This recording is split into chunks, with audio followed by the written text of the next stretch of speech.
I started out the run 3 minutes down on Chrissy, thinking that was doable. I feel like I'm a better runner this year than I was last year and capable of running a lot faster. That being said, I can't dictate what Chrissy might put out on the day, but I knew it was a possibility. Obviously, Chrissy wasn't the only one I needed to run down. Carolyn Stefan was actually my main concern at that point because she had a solid lead and ran a 3:05 marathon last year. So, she really went after the win, and I was, you can never not be worried when Chrissy's in a race, but Carolyn Stefan too was definitely, no offense, Rachel, I didn't mean to not mention you, but Rachel also had a great lead. Leanna Cave, a fantastic athlete. The two athletes that have performed here, Chrissy and Carolyn, were the two that I was looking at. I started the run and felt absolutely shocking.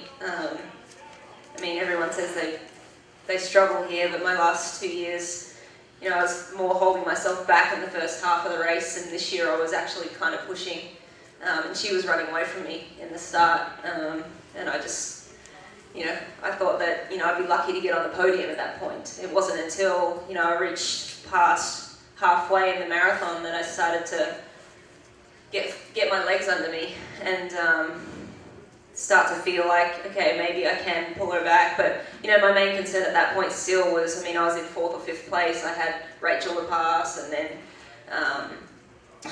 Leander, and then Carolyn. So, I was just trying to pick off one at a time and, try to put together the best marathon I possibly could. And, if that meant I could catch Chrissy, then obviously that would have been a dream come true. But she was too strong for me today, and a well-deserving champion. Once you pass everybody else, she was the one in front of you, and I guess somebody was giving you splits. Did you have a certain degree of hope? So you want me to get to the point, Tim? Yeah.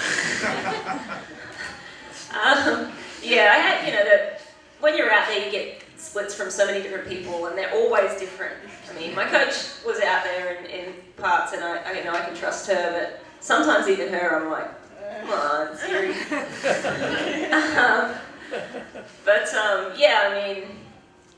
I did have hope, but, she was still 3 minutes plus ahead of me, 4 minutes ahead of me at the top of the energy lab with 10K to go. That was a huge ask. I think I would have had to just put another high-V performance in to catch her. And I don't think I had that in me at the end of the race. So, nothing's impossible. Anything's possible. And, I didn't know what was going on up ahead. I didn't know how she was feeling. Great champions have faltered at the finish line before, and you never know. So I just kept ticking it off 1 mile after another, one witch's hat, we call them witch's hats in Australia, cone, after the other, and just try to get that finish line.